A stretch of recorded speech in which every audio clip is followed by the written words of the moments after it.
Greetings and salutations, everyone. My name is Ezekiel Elliott, and welcome to my YouTube channel. Today, we're talking about my Week 17 running back rankings for the 2021 fantasy football season. On today's episode, of course, we're covering all topics related to the running back position, beginning with matchups. We'll talk about which defenses are giving up the most points to opposing running backs in a half PPR scoring format thus far this season on average between weeks 8 through 16 in order to give ourselves more perspective as to who has the most advantageous matchups going into our championship Sunday games. After we talk about matchups, the position, as I'll kind of share with you guys, how many points defenses are giving up overall to running backs on the ground from rushing statistics alone, rushing yards and touchdowns. We'll then transition to our top 36 running back rankings as I'll share with you guys my perspective and opinion and the statistics that justify my reasoning as to how I think the running back position is going to stack up when it's all said and done at the end of week 17. Before we begin, I want to thank you guys for supporting the channel. Again, for those of you who have not yet already, be sure to subscribe. We're making fantasy football content for the entirety of the 2021 season. Of course, even going to week 18 and beyond that to the NFL playoffs.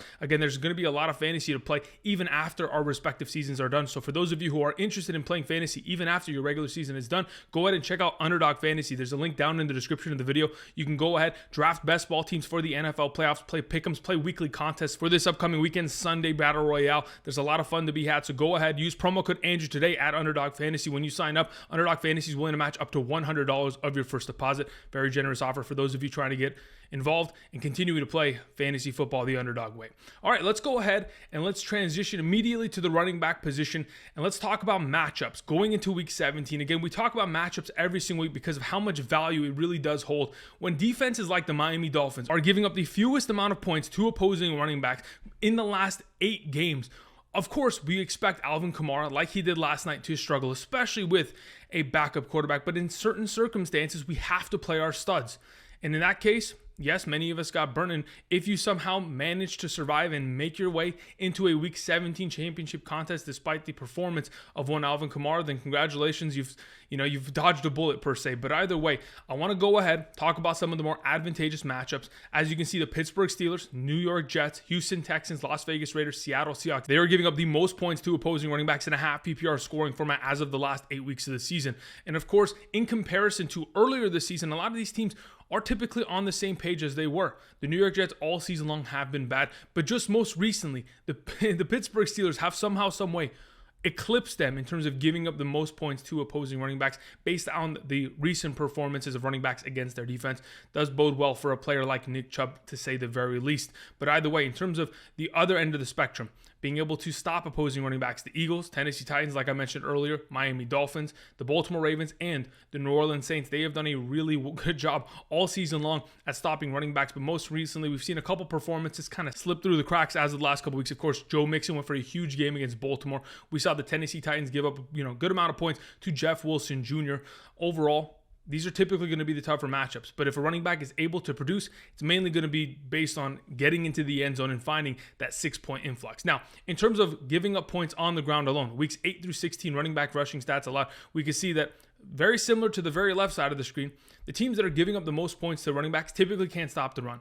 Obviously, teams in this league give up more points to receiving backs, and oftentimes it has to do with game script. If a team is blowing out a respective opposing offense, they're going to have to go ahead and have to throw the ball for a majority of the game, and that'll kind of give a little bit of a increase in overall opportunity in the receiving game. But overall, it just seems like hand in hand, whoever is giving up the most rushing yards on a weekly basis typically gives up the most points to opposing running backs because running backs are running the ball 20 plus times while only catching a handful. All right, now that we've kind of gone over this in detail, I want to go ahead and go in even more detail at the matchups for week 17. Just want to give you more perspective as to the stats that these defenses have given up over the last 8 weeks of the season.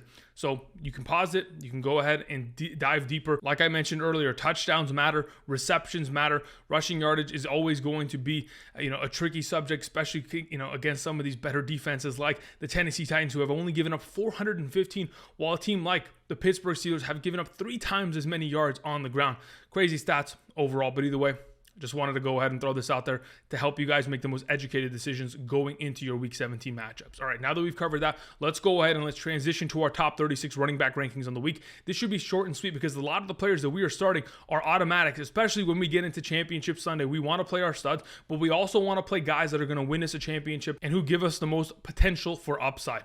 All right, let's get into this. Again, rankings are subject to change. If you want to stay up to date with my latest rankings, you can go ahead and check out my Patreon links down in the description if you want updated rankings at all positions, including my top 100 flex rankings on a weekly basis, or show up Sunday morning, 8 a.m. to 10 a.m. Pacific Standard Time. I'll be live streaming then in order to make sure you guys are ready for week 17. All right, let's get into this. Beginning with our number one, the thumbnail for today's video is Jonathan Taylor. For those of you who had Jonathan Taylor last week, including myself, we all experienced the underwhelming performance of only getting 10.8 fantasy points. Unfortunately, his streak of consecutive touchdown games came to an end, but he was able to eclipse over 100 yards, was able to have himself a great game despite being behind a backup offensive line. They didn't have Quentin Nelson. They haven't had Ryan Kelly for a while. Eric Fisher left the game with an injury. Their other guard that was replacing Quentin Nelson went down with an injury. Now going into this week, we have even more offensive linemen from this team that are going to be missing. Perhaps we may not even see Carson Wentz at quarterback. I heard that the Indianapolis Colts have already called Phillip Rivers to see if he's interested in coming back.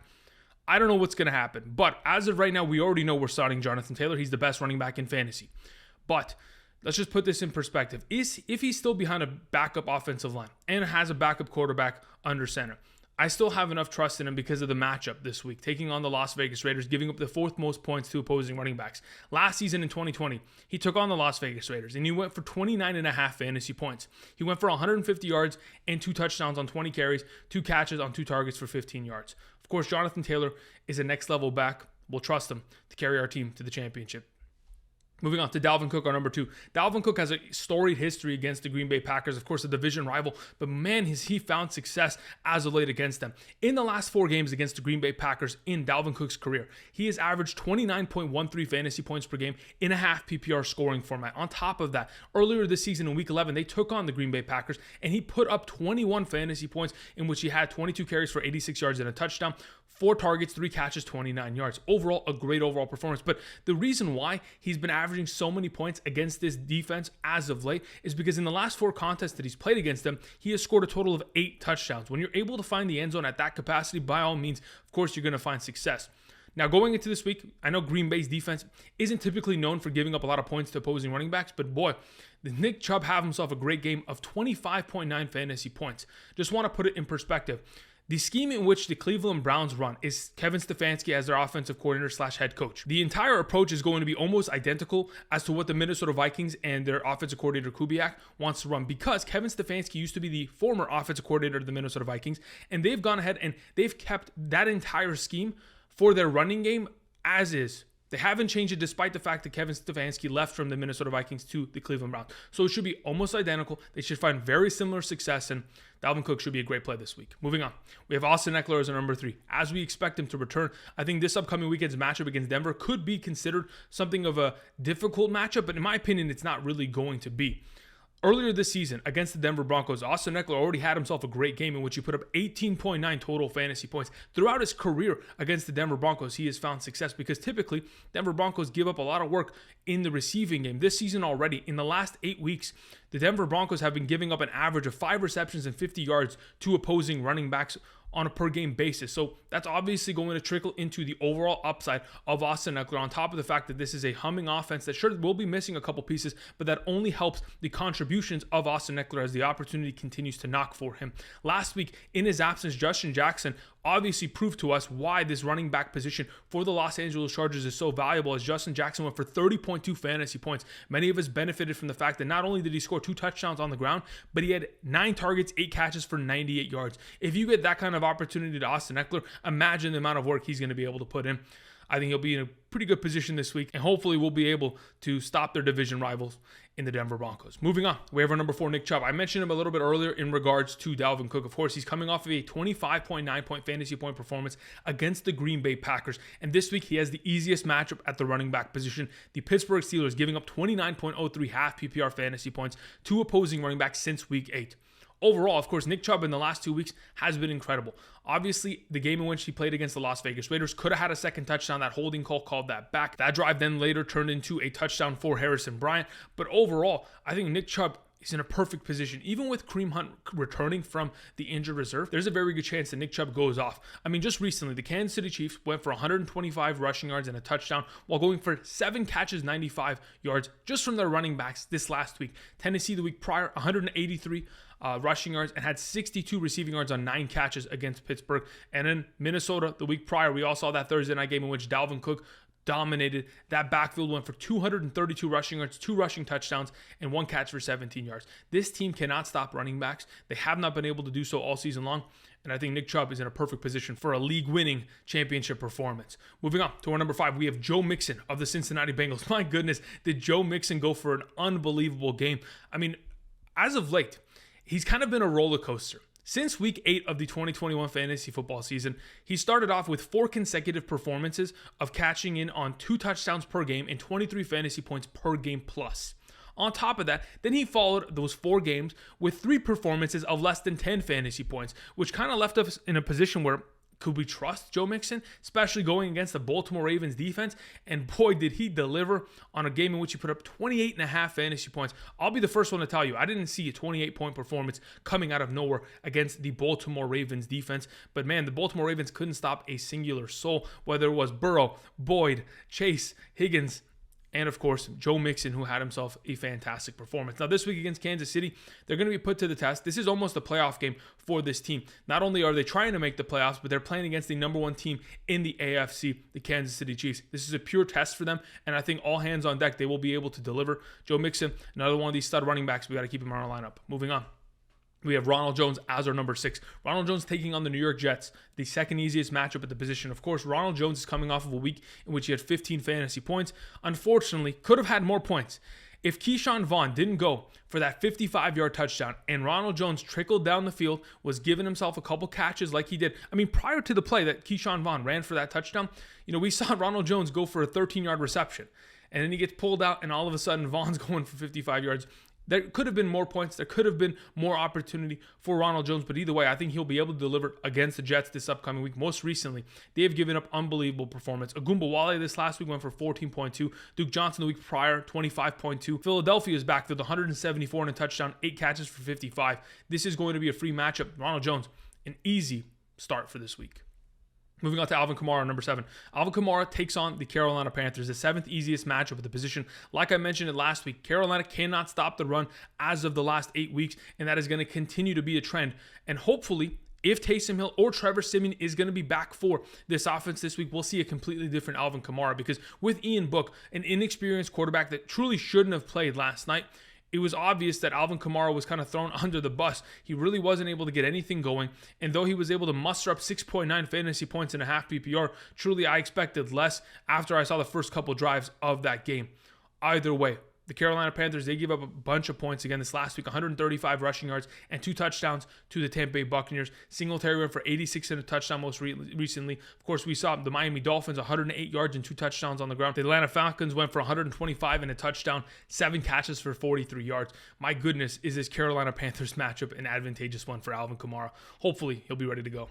Moving on, we have David Montgomery. As of late, as of the last 4 weeks of the season, David Montgomery's been the number 2 overall running back in fantasy and a half PPR scoring format. Just let that sink in.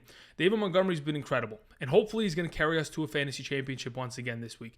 Now, of course, he's coming off of a game of 20.1 fantasy points, and regardless of who sits at the quarterback position for this offense, he's getting himself a lot of work in the receiving game. In the last 4 games, he has played with 3 different quarterbacks, and despite that, he has had 31 total targets, 26 receptions, and 174 receiving yards.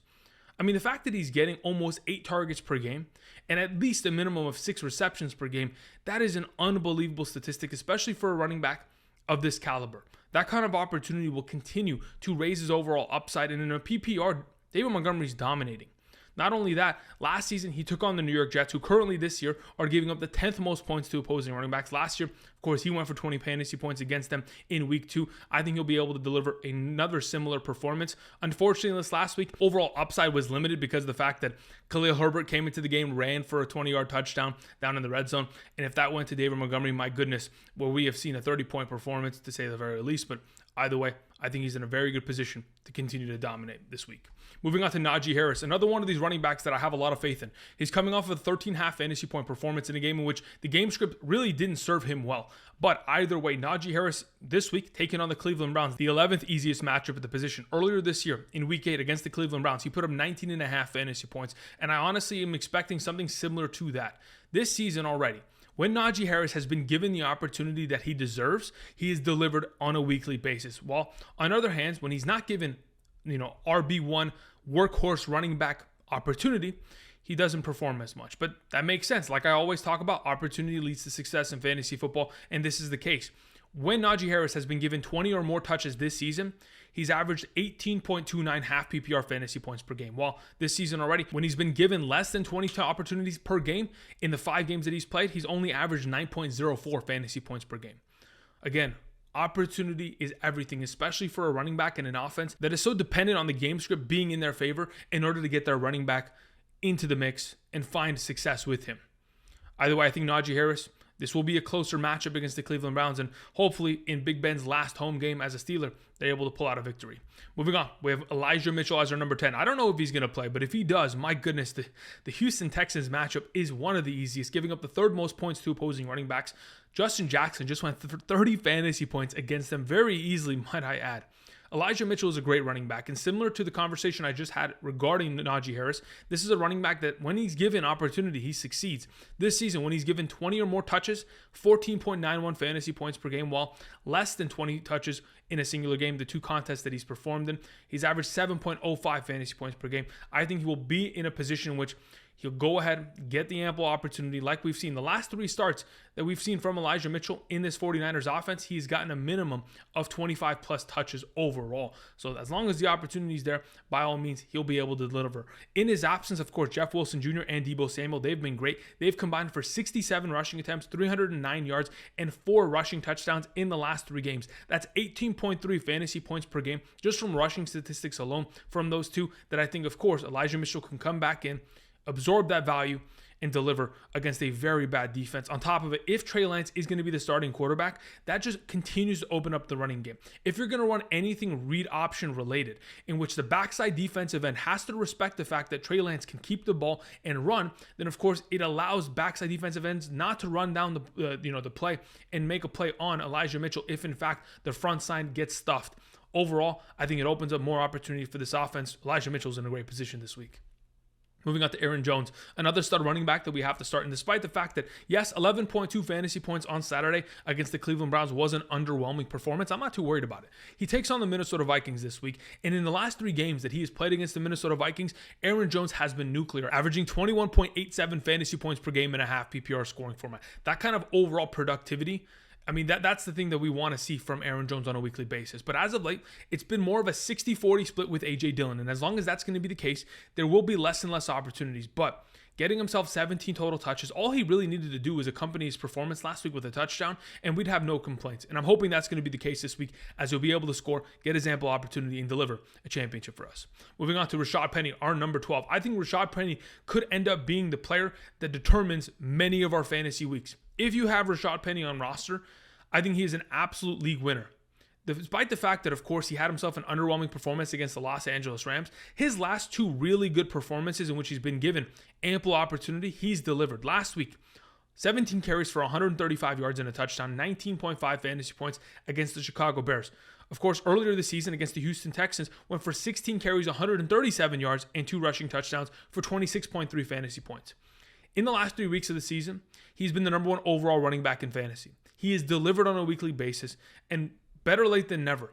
Rashaad Penny's taken over the job and delivered, and not only that, he has a very advantageous matchup against Detroit, giving up the 8th most points to running backs. Most recently, of course, Denver, 184 and 3 touchdowns against them. Madison, 90 and a touchdown. Chubb, 130 yards on the ground and had a receiving touchdown. There's so much opportunity for success here. Rashaad Penny could end up winning leagues. Moving on, we have Sony Michel as our number 13. Sony Michel is an incredible running back. We all know this. But as of the last couple weeks, he's been unbelievable. In fact, since week 13, he's the number 3 overall running back in fantasy, averaging 15.2 fantasy points per game. Not only that, in terms of opportunity he's been given, 27 touches, 20, 20, and 28. That kind of opportunity is second to none in the National Football League. Really, it is top tier level. And as long as that's going to be consistent, especially considering the fact that Darrell Henderson is going to be missing the next 3 to 5 weeks with an injury, then that continues to lend to Sony Michel's overall upside. He takes on, unfortunately, the Baltimore Ravens. Again, I do think it's a tough matchup. But as long as this man's getting 20 plus touches per week, has the goal line carries for this offense, and yes, With Darrell Henderson out, and most likely Cam Akers not going to be suiting up, but at least active in order to make sure that he gets his pension. Again, the NFL rule is a player has to be active for 3 games throughout a season in order to get their pension. It's a really nice thing that the Los Angeles Rams have done for him. Overall, I think Sony Michel is a great play, and hopefully continues the ball out this week. Moving on, we have DeAndre Swift. I don't know if he's going to play. That's what I want to preface. But if he does end up playing, considering the fact that last week he was questionable and he was limited throughout every single practice Wednesday through Friday of last week and was in fact a game time decision, that means there was a conversation had about him potentially playing. Let's not forget what kind of running back we're talking about here with DeAndre Swift, averaging 15.8 fantasy points per game prior to his injury. On top of that, this is a receiving back. And luckily for him, of course, he takes on the Seattle Seahawks as they have given up 5+ receptions to 4 opposing running backs in the last 5 games. As long as that influx of receiver rank is going to be there, on top of the fact that Jared Goff will be returning, on top of the fact that they take on Seattle, the 5th easiest matchup at the running back position. Of course, we just saw Khalil Herbert and David Montgomery dominate that defense, both scoring a touchdown the week prior. Of course, the Los Angeles Rams ran for over 100 on the ground. There's so much opportunity to be had here. If DeAndre Swift is healthy and active, he's in my lineup. Moving on to Damien Harris, coming off of a career high in terms of fantasy points, rushing touchdowns, and had himself an incredible game, despite the fact that the game script was never on their side. Not once did the New England Patriots lead that game in terms of overall score. They were trailing the entire time, yet they continue to stay with the running game and continue to get Damien Harris opportunities. And with Ramondre Stevenson out and very little utilization from Brandon Bolden, by all means, the Damien Harris ball out. He looks healthy. Obviously, the question was whether or not he was going to come back at a full capacity off of the hamstring injury that he had sustained a couple weeks back against New England, in which he already had a great game. But either way, taking on the Jacksonville Jaguars this week, we just saw the New York Jets run through that defense. I mean, Michael Carter and Tevin Coleman combined for 175 rushing yards. So why not a running back like Damien Harris? Regardless of whether or not Ramondre Stevenson is active, I still think that Damien Harris is a great play. Moving on to Javonte Williams. Now, Javonte Williams is in a little bit of a tricky scenario, but I do have a lot of hope that he's going to continue the trend that he has set over the last month of finding success and, of course, finding the end zone. That has been the biggest difference maker. And the reason why I have Javonte Williams still ahead of Melvin Gordon obviously has to do with opportunity, success with those opportunities, and goal line carries. This last week, there was a single goal line carry for the Denver Broncos offense as there was a turnover, and they had the chance of, from the 1-yard line, punch it in. And who did they give that opportunity to? Of course, Javonte Williams. And that continues to give me confidence that he will be the lead back for this offense. The last time he took on the Los Angeles Chargers, he put up 18.6 fantasy points, had himself a game in which he had over 50 receiving yards and rushing yards and a touchdown in that contest. Overall, the Los Angeles Chargers, sure, they're giving up a lot of points to opposing running backs. I don't know if that Rex Burkhead performance was a fluke. They may be able to, tighten it up a little bit. But overall, Javonte Williams, an advantageous matchup, the lead back for his team, and will hopefully find himself in the end zone. Moving on to Ezekiel Elliott, another underwhelming performance, yet he was still able to put up 16.7 fantasy points considering he scored 2 times. Well, hopefully he was going to score 2 times considering the Dallas Cowboys put over 50 points on the board against Washington. Overall, I still think that Ezekiel Elliott, he just doesn't look right. He doesn't look the same. We all know this. It is just the truth. The fact that he's getting 10 touches and scoring 16 fantasy points, it's similar to a couple weeks back in which we saw Aaron Jones return from an injury, had himself 8 touches for 20 total points. We all know that touchdowns are very difficult to come by in the National Football League, and the fact that he has scored 3 in the last 2 weeks has certainly saved his overall fantasy upside, but we have to be very careful. Either way, for many of us, he's going to be a start. And for many of us, we already know that the biggest weakness for the Arizona Cardinals isn't their run-stop defense. It's more of their secondary. So if Dak Prescott can get them down the field, it will open up opportunities for Ezekiel Elliott. Of course, we didn't see much utilization of Tony Pollard this last week, so that sucks. But it really does help the cause of Ezekiel Elliott in this offense. Moving on to Darrel Williams, our number 18. Taking on the Cincinnati Bengals, the entire conversation is whether or not Clyde Edwards is going to play. My anticipation is that he most likely won't.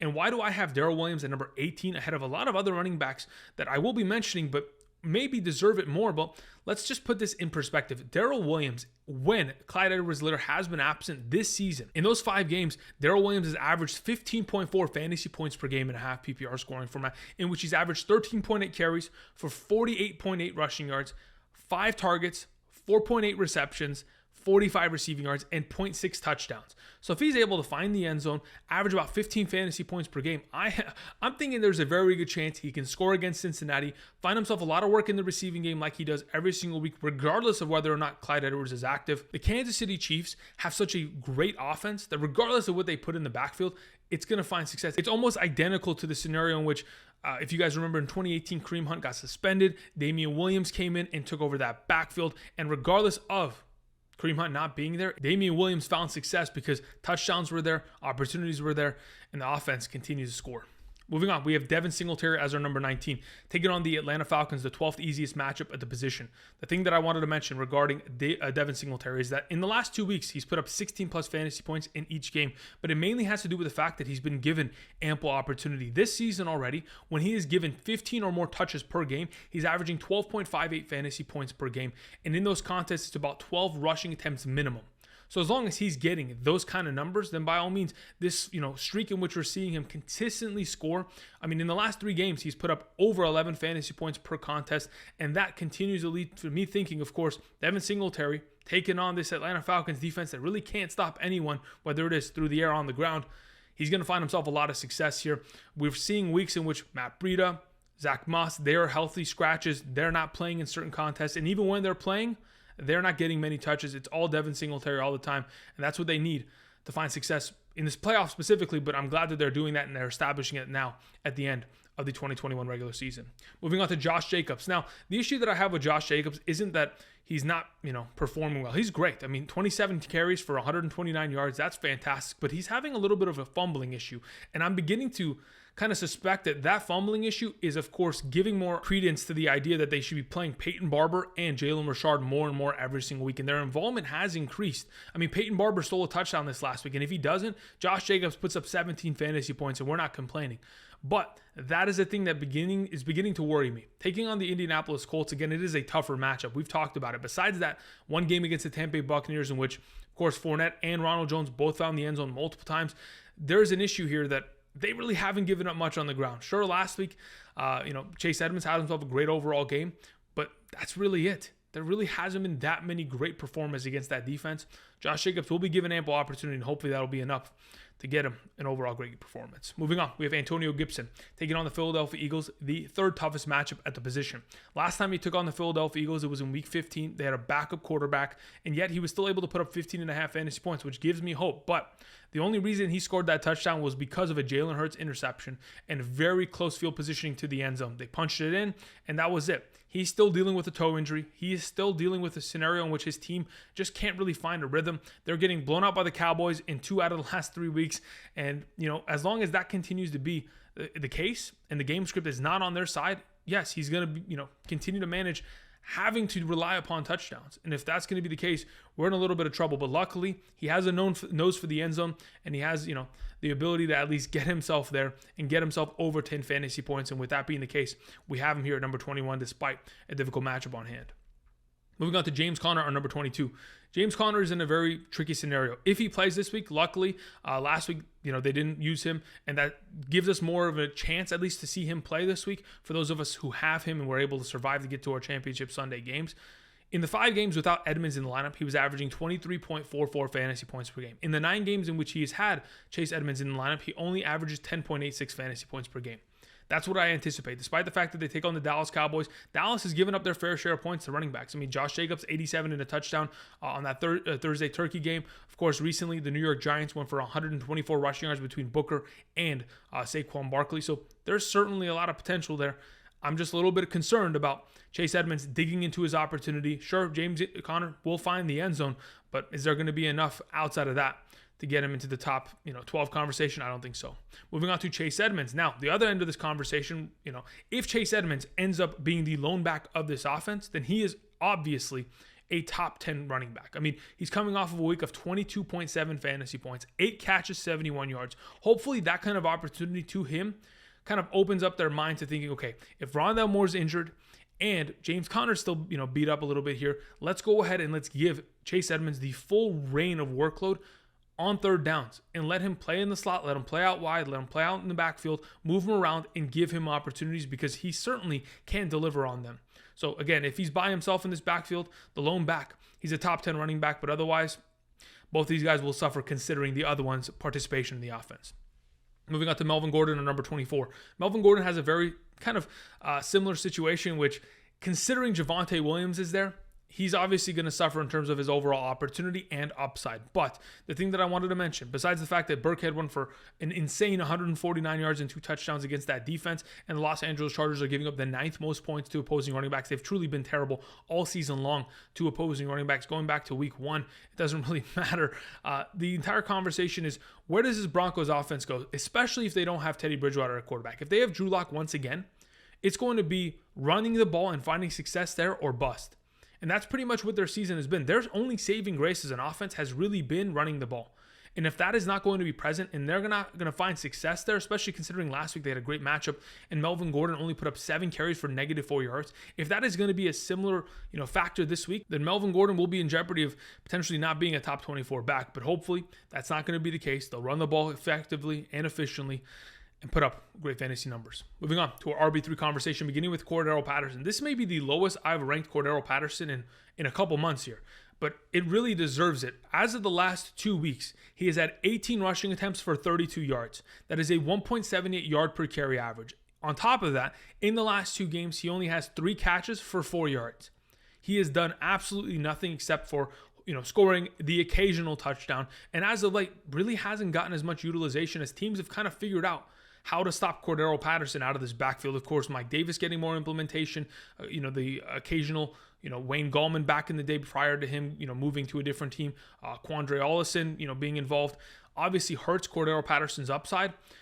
And I understand they take on the Bills. It's the 6th easiest matchup at the position.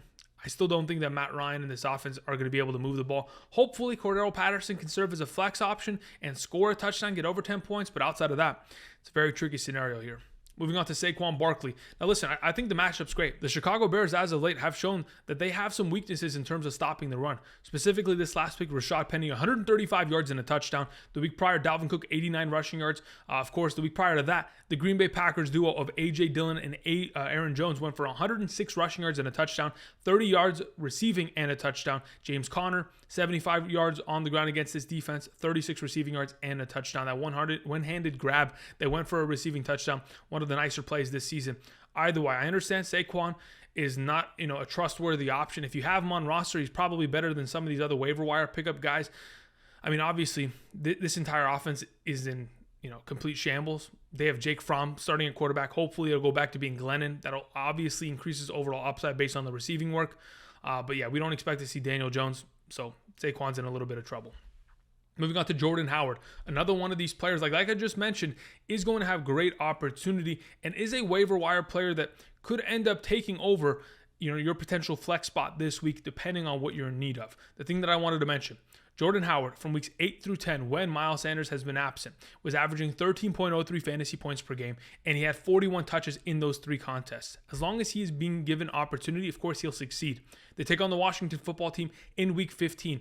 The Philadelphia Eagles imposed their will. They ran the ball for 200 yards amongst their 2 running backs. Of course, Jordan Howard and Miles Sanders, they combined for 200 yards. Of course, majority of that was done by Miles Sanders, but now that he is absent, I think Jordan Howard certainly has a great opportunity to succeed this week. Now, on the other end, we have Boston Scott here, and maybe if, in fact, we get into a scenario in which Boston Scott steals a goal line touchdown or vice versa, we'll have to, have a coin toss as to who we're starting, and maybe, you just avoid both because you don't know, or maybe you play both because you think that both of them can very easily score. I mean, when Boston Scott has been without Miles Sanders in the lineup in weeks 8 through 10, he averaged 11.17 fantasy points per game and had 33 attempts rushing in those 3 contests. So as long as both these guys are getting 10 plus carries, getting themselves into the end zone, getting themselves ample amount of yards against the defense that can't stop the run, by all means, I think Jordan Howard and Boston Scott are in very good positions this week. Moving on to A.J. Dillon on number 29. Unfortunately, if he does not find himself in the end zone, the Minnesota Vikings matchup is just not going to be enough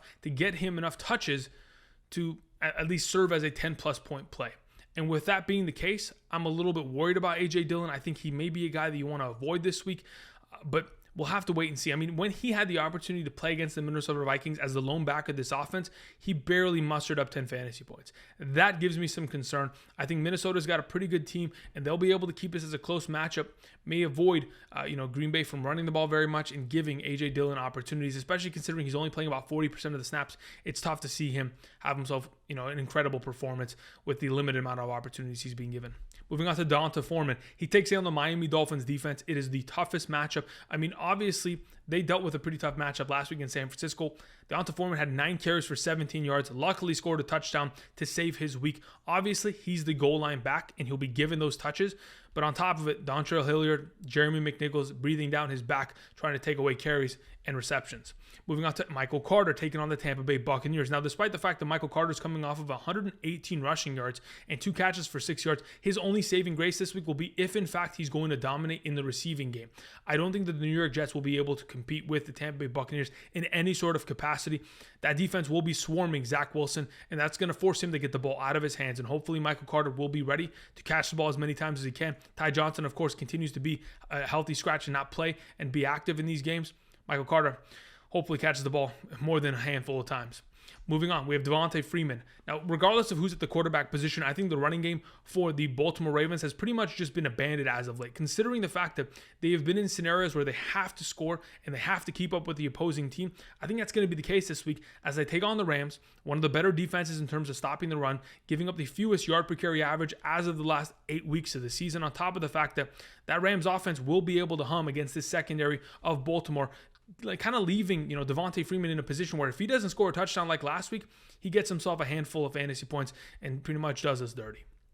Moving on to Darrel Ogunbowale, taking on the New England Patriots, who are giving up 5.25 yards per carry on average as of the last 8 games. Now, the conversation really is in the position where, can we trust Darrel Ogunbowale? Probably not. Sure, he had himself a touchdown this last week, and sure, in 2020, when James Robinson was out with an injury in week 16 and 17, he was able to put up 9.3 and 9.2 fantasy points, mainly because he was able to garner a total of 7 receptions for over 50 receiving yards in those final 2 games of the 2020 season. Is there a conversation to at least give him a try? Sure. If you're in desperate need of a running back, by all means. If you have multiple flex positions and you have a giant roster, you can go ahead and give him a shot. But outside of that, it's definitely tricky to start a backup running back against the Patriots offense.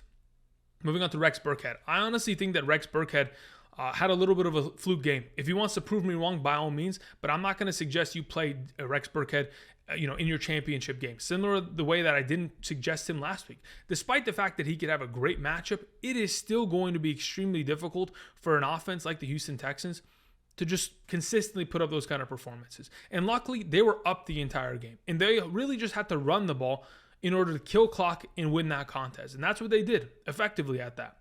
Now, going against the San Francisco 49ers, maybe a little bit of a different scenario here. I'm just saying, we got to be careful. Don't put all your eggs in one Rex Burkhead basket and expect to see a similar performance.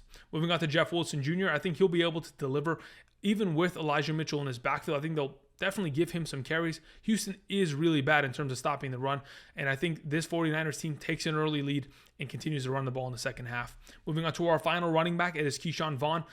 Like I mentioned earlier in yesterday's waiver wire video, the Jets defense, they give up the most points, or the second most points now, to opposing running backs, only behind the Pittsburgh Steelers. But as a whole, if there's a position in which Rojo in the fourth quarter, like he did this last week, Rojo took his last total touch with 9 minutes remaining in the fourth quarter. If we get into a scenario in which they stop him playing in the third quarter and Keyshawn Vaughn's able to play, 15 to 20 minutes of uncontested opportunity with Le'Veon Bell, maybe getting a touch or two. Le'Veon Bell's pretty much washed at this point, no interest. I think Keyshawn Vaughn could end up scoring a touchdown, to be honest, and having himself a decent performance. All right, those are my Week 17 running back rankings for the 2021 fantasy football season. Thank you, everybody, for watching. Hopefully, my detailed stats analysis regarding these players gives you guys as much information as possible to go ahead and make educated decisions going into your Week 17 contests. Again, rankings are subject to change. We'll see you Sunday morning, 8 a.m. to 10 a.m. Pacific Standard Time. Tomorrow, we'll talk about wide receivers going into Week 17.